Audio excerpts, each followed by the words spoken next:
Doce, infelizmente, ele conseguiu, tá? E conseguiu também da Embratel e do sistema Telebrás. Quando você começa a narrar exatamente os fatos que aconteceram na Vale do Rio Doce, tem analogias incrivelmente coincidentes com a Embratel e com o sistema Telebrás. Tá? As três, Vale do Rio Doce, Petrobras e Embratel, eram as joias da coroa, tá? Porque trabalhavam com setores estratégicos, eram empresas rentáveis e eficientes. Tá? E foi exatamente por ser estratégicas que houve o objetivo de privatizá-las, tá? Que a privatização levou à desnacionalização, que é o objetivo final, que era o objetivo final de todo esse grupo que estava sendo formado. Tá? Então, isso aí a gente vê claramente isso. Infelizmente, a Embratel foi vendida para a MCI, americana, que depois foi vendida para o grupo do Carlos Slim, que é o homem mais rico do mundo, milionário, que não investe um tostão na Embratel. A Embratel é uma tristeza. E é o maior acionista da Petrobras, não é não? Não sei. O Carlos Slim, o milionário, não é capaz de investir um tostão na Embratel. Física, eu acho que é o maior. O corpo técnico da Embratel praticamente acabou, tá? Praticamente acabou. Tá? E realmente, o centro de pesquisa da Telebrás, que era uma coisa fantástica, porque desenvolveu fibra ótica, centrais digitais e laser, etc., acabou aquele centro, que era um centro maravilhoso. Tá? Então, realmente, a gente tem que observar que a Vale é um dos componentes estratégicos junto com petróleo e com telecomunicações. Muito obrigado. Queria comunicar que estão encerradas as inscrições, que nós temos ainda o conselho. Conselheiro Paulo Metre, em seguida a conselheira Maria Glícia. As inscrições estão encerradas. Caro Paulo Viváqua, senhores membros da mesa, senhores membros do conselho. Antes de mais nada, parabéns, Paulo. Excelente palestra. Pelo que eu ouvi, eu tive que chegar tarde, fui obrigado devido ao trabalho. Eu não discordo de nada que foi dito aqui, pelo contrário. A minha necessidade de vir aqui ao microfone é mais para acrescentar somente.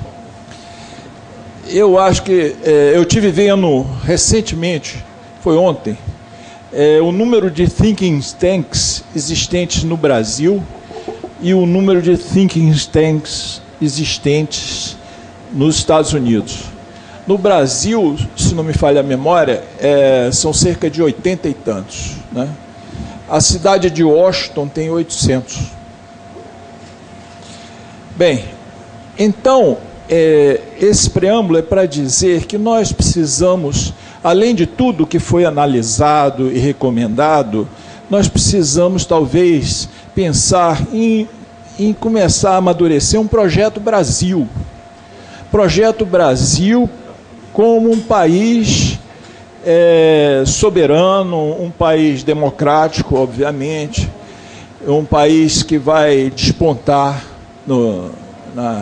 junto às nações do mundo. E isso requer entidades que banquem esse projeto. O Clube de Engenharia poderia ser uma delas, se associando. Não quero dizer que o Clube de Engenharia vai fazer isso sozinho. Mas precisa de muito mais esforço e entidades, mas é um pequeno início.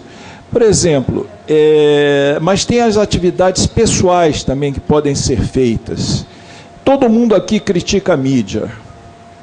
No entanto, a mídia está perdendo espaço para os sites.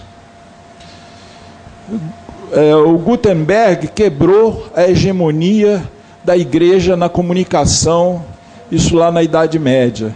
Os sites estão quebrando a comunicação, a internet, melhor dizendo, quebrando a comunicação. Isso é meu celular? Bem, desculpem. A internet está quebrando esses reserva de mercado da comunicação existente hoje. Então, quantos aqui escrevem artigos, tirando o presidente, que eu sei, artigos e mandam para o site? Cada um de nós tem a responsabilidade de ser formador de opinião.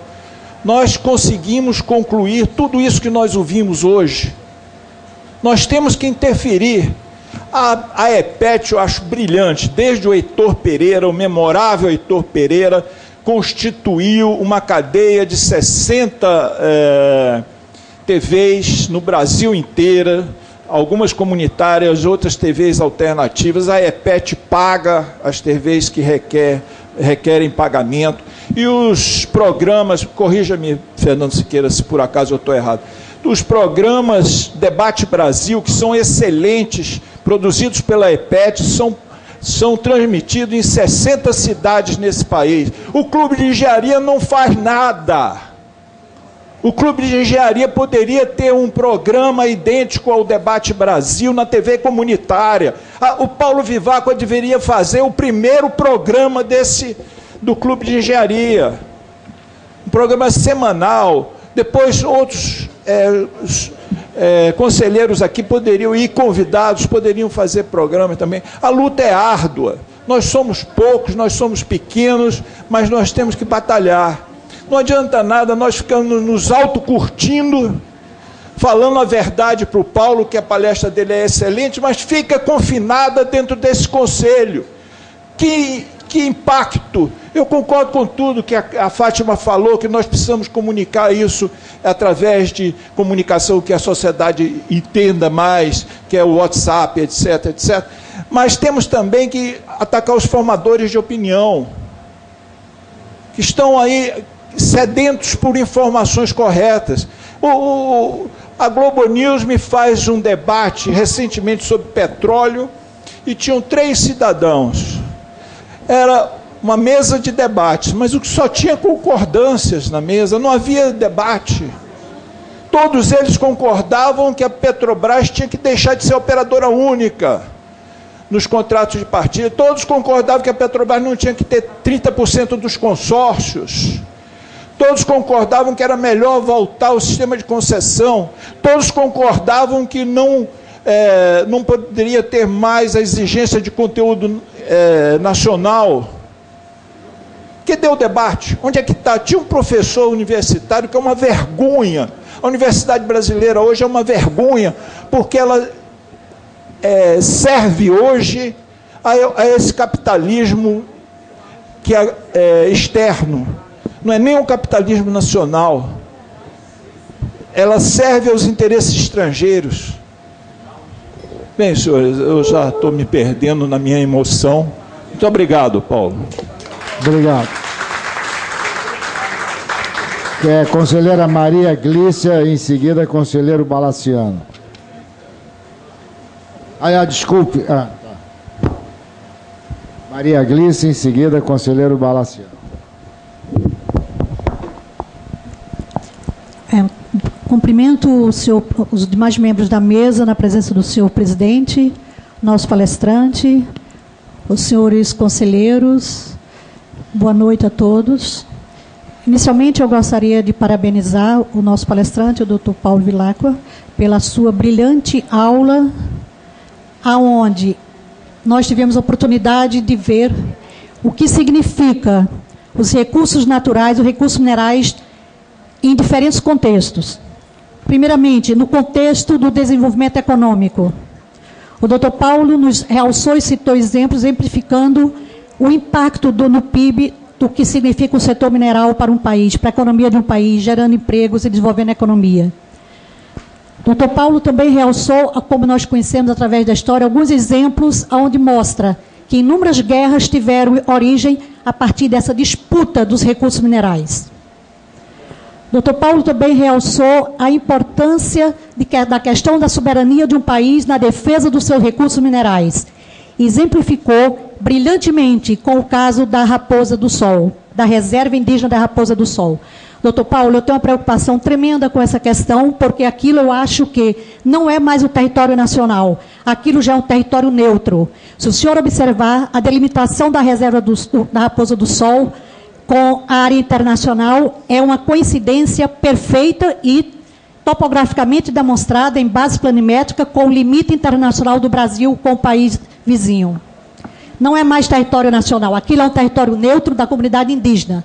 E, coincidentemente, se nós observarmos a geologia da área da Raposa do Sol, o senhor tem conhecimento, nós observamos exatamente que todos aqueles lineamentos geológicos, eles correspondem exatamente ao mesmo tipo de rochas metamórficas sedimentares de tipo Greenstone Belt, como nós temos em Carajás, como nós temos em outra parte no domínio norte da Amazônia.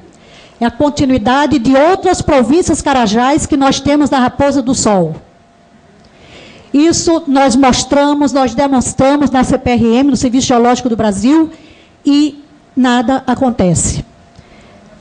Fico muito feliz o senhor, o nosso presidente, ter trazido o senhor até o Clube de Engenharia, porque eu realmente, pessoalmente, eu sinto, presidente, que o Clube de Engenharia precisa tratar os demais recursos minerais como trata o petróleo.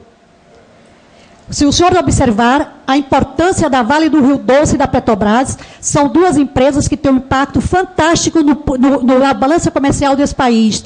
E vocês comparem os números Petrobras e Vale. Eu peço que vocês façam atenção. E, nesse caso, eu venho realçar o problema da Vale.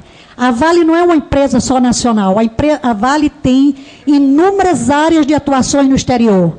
A Vale atualmente está produzindo todo o carvão de Moçambique, uma das grandes províncias de carvão do mundo.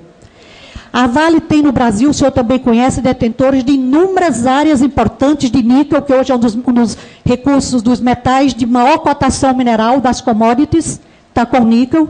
A Vale tem inúmeras áreas de minerais estratégicos no Brasil. Nós não conhecemos nada disso porque nós não discutimos e nós não podemos defender se nós não conhecemos nem discutimos. Eu acho que realmente, eu gostaria muito de ver, como colocou o Paulo Metri, a sugestão dele, que seria importante nós termos a presença do Dr. Paulo com a gente, promovendo esse tipo de debates, tornando o Clube de Engenharia mais presente nessa questão mineral. Eu acho a proposta excelente, Paulo Metri. Gostaria que fosse incluída pelo Clube de Engenharia. E, finalizando, eu gostaria, doutor Paulo, de fazer uma pergunta ao senhor, mais uma questão pessoal e uma curiosidade, que eu escuto na CPRM que quando o diretor-geral do DNPM, o doutor Francisco Moacir de Vasconcelos, quando ele fez a concessão do direito minerário dos alvarás entre Vale do Rio Doce e a US Steel, ele sabiamente decidiu que cada um desses alvarás, que tem toda aquela limitação da legislação, etc., em termos de área, fossem alternadamente um da Vale, um da Steel, um da Vale, um da Steel, de forma que evitasse que amanhã, com a delimitação melhor dos corpos minerais, pudesse o filé mignon ficar na mão de uma das duas. Então, sabiamente, comenta-se na CPRM que ele fez isso. Eu acredito, porque o doutor Moacir foi brilhante, na época do nosso ministro Dias Leite. Eu gostaria só de saber, porque foi a única coisa que eu senti de falta na sua palestra, foi esse fato, que é também tão particular, né? Parabéns, doutor. Muito obrigado. Antes de passar a palavra para o próximo inscrito, eu queria informar que já estamos a 2 minutos do término. Vamos prorrogar de 20 para 20 e 30. Os que estão de acordo, por gentileza. Tem alguém contra? Um voto contra. E alguém que gostaria de se abster? Então foi aprovado por um voto contra apenas. Então, com a palavra, o conselheiro Balaciano, em seguida, o conselheiro Braz Alberto Gravina e o conselheiro Estelberto. E está encerrado. Alô. Boa noite a todos. Especialmente aqui ao palestrante. Eu acho o seguinte, eu acho que aqui no clube, acho que é uma coisa aqui que eu percebo, que existe uma concordância muito grande entre todos nós, não tenha dúvida, contra essa questão aí que houve em relação à questão da privatização. Não só da Vale, como das Teles, etc., né?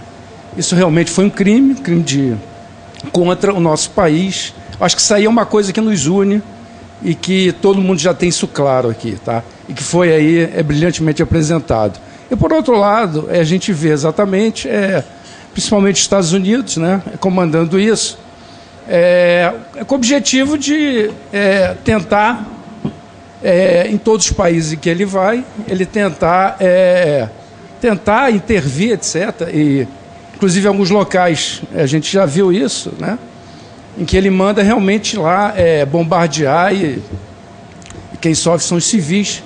Essa questão dos recursos aí, isso é uma coisa clara. Isso tudo está muito claro para a gente. Tá? Eu acho o seguinte, eu acho que isso realmente... Agora, eu acho que hoje o Brasil, ele realmente é um país extremamente pujante, país né, industrial, não é à toa que ele assiste a economia do mundo. Né? Agora, o que acontece? Eu acho que... Inclusive foi colocada uma questão-chave aqui, que é a questão da desnacionalização. O que está acontecendo aqui, meus amigos, que atualmente, com essa emissão de dólares, né, dos Estados Unidos sem lastro, essa emissão absurda de dólares, né, a cada ano são desnacionalizadas 200 empresas aqui no Brasil. Entendeu? Se isso não a perda do nosso país, eu não sei o que é, entendeu? Então, eu acho que é isso que está acontecendo. Talvez hoje o que a gente está vivendo, né, é claro que a gente sabe que existem interesses externos que a todo momento aqui estão rondando aqui o nosso país. Agora, vamos fazer o nosso dever de casa, entendendo? Como que a gente coloca taxas de juros a 12,25 por mês, entendendo? Isso é evidente que vai ter uma entrada maciça de capital, entendendo? É evidente que o nosso país ele vai... quer dizer, a todo momento, colocar tudo isso para fora, tá? Eu acho que essa questão aí, que a gente tem que ver exatamente como que a gente sai dessa sinuca aí, entendeu? Pô, eu acho que a questão da Petrobras, né, atualmente, 2 refinarias foram tiradas não vão ser mais construídas, e as outras 2 estão em passo de... Quer dizer, a gente não sabe quando vai ficar pronta, né, a Abreu Lima e a outra aqui a Comperche. Então, tudo isso é evidente que está representando o nosso país, entendeu? Eu acho que é essas coisas que a gente tem que se debruçar aqui e ver exatamente. É claro que existe o perigo de externo, etc. Agora, vamos ver exatamente como que aqui internamente dentro do nosso país, quais são as condições que estão nos impedindo que a gente vá para frente, entendeu? Acho que talvez essas questões, essas poucas que eu levantei, que por um lado aí,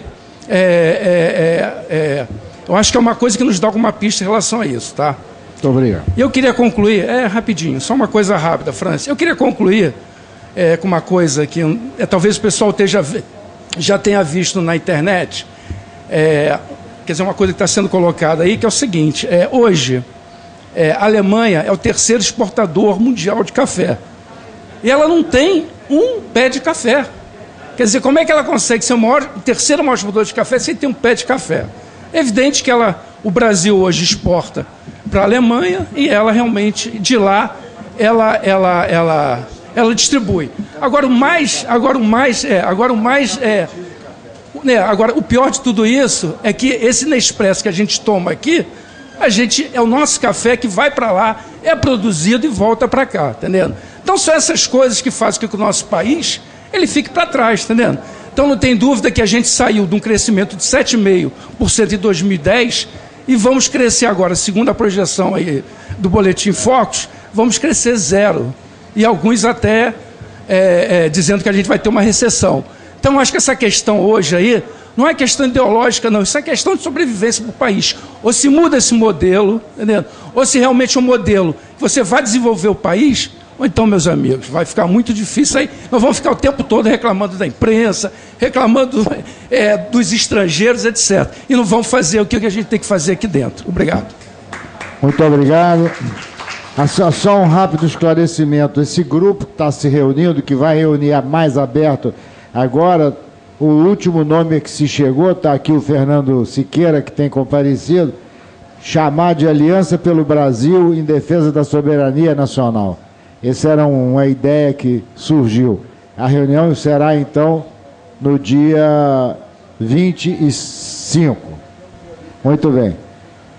Conselheiro Braz Alberto Gravina, em seguida, conselheiro Estelberto. Meu caro Viváqua, meus cumprimentos pela belíssima exposição. E eu queria lembrar aqui o seguinte: o Viváqua, além de ter sido um grande engenheiro na condução das suas atividades como engenheiro, foi um administrador público ímpar. Eu tive a oportunidade de ter contatos com o Viváqua dentro do BNDES e vi a maneira como ele efetivamente prestigiou a engenharia nacional. Mais de uma ocasião, ele deu demonstrações claras disso.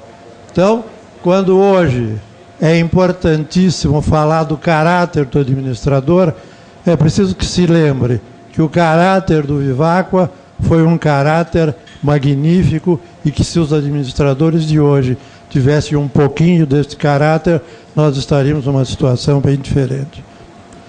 Quanto à sua palestra, eu quero dividir em duas partes. Os seus comentários sobre geopolítica internacional, eu acho que são passíveis de muita discussão. É um ponto de vista.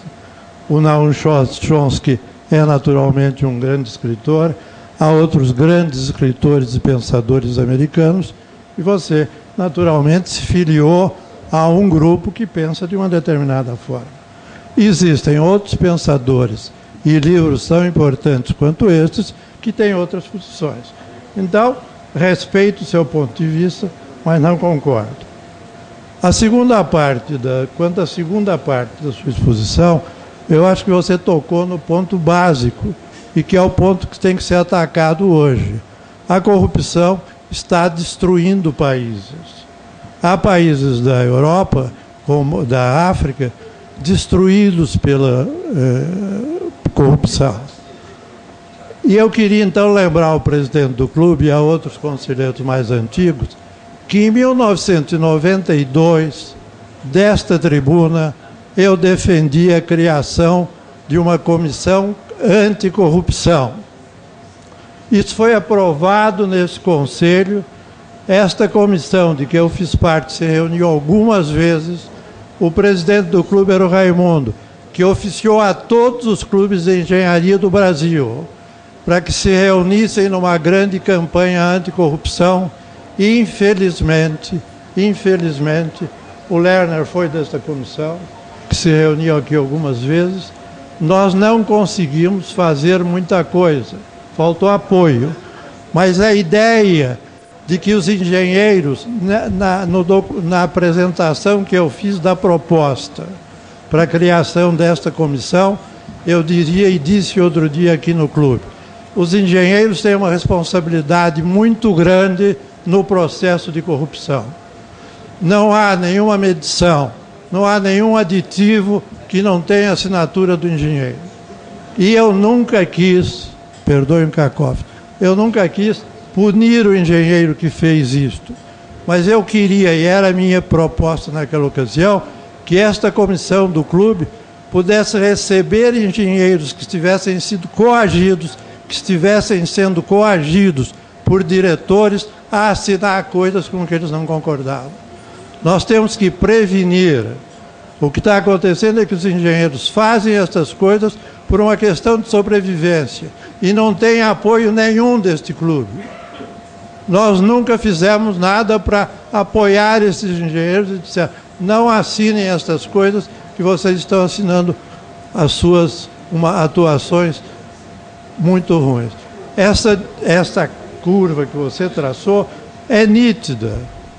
Você vê a Nigéria de hoje, você vê de outros países africanos, e eu já dizia nós podemos ter, e o Clube de Engenharia publicou a minha proposta, quando eu dizia que a corrupção podia destruir países, e que eu naquela ocasião achava que 20% do dinheiro que estava correndo no Brasil nas grandes obras era desviado.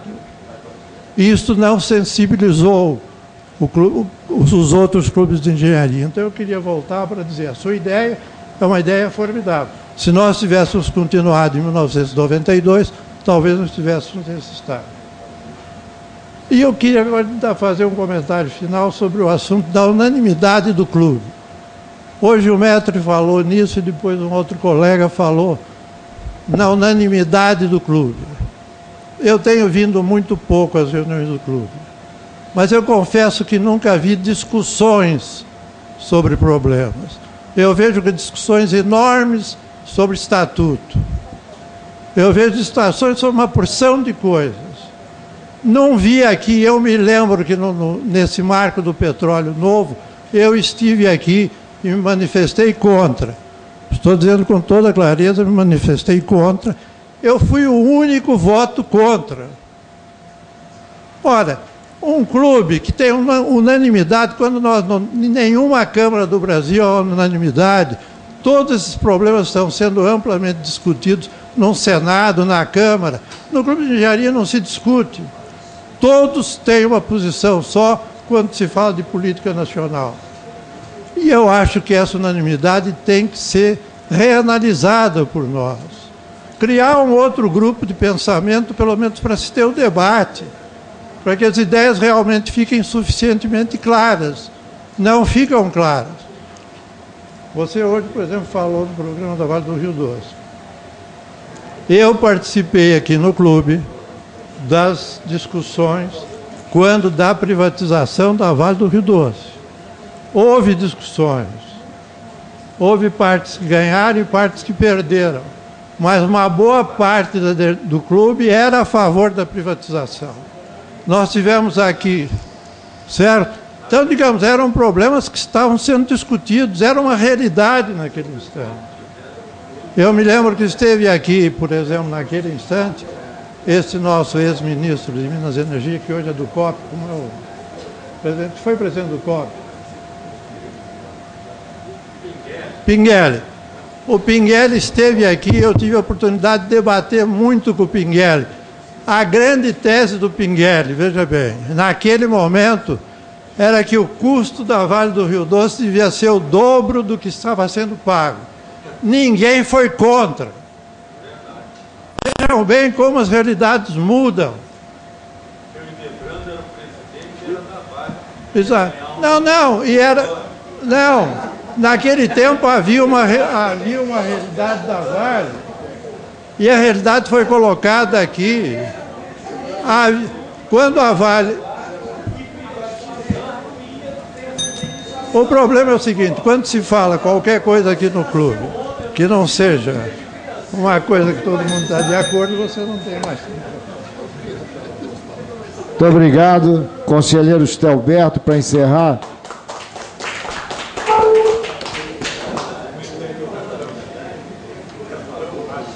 Nelson Rodrigues dizia que toda unanimidade é burra, né? Eu não vejo o clube em época nenhuma com essa unanimidade.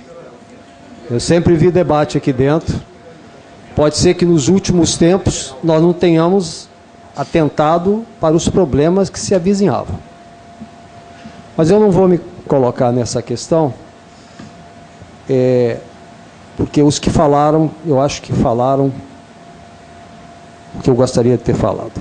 Eu vou me ater a uma outra questão que diz respeito a tudo isso. Naturalmente, a palestra é ótima.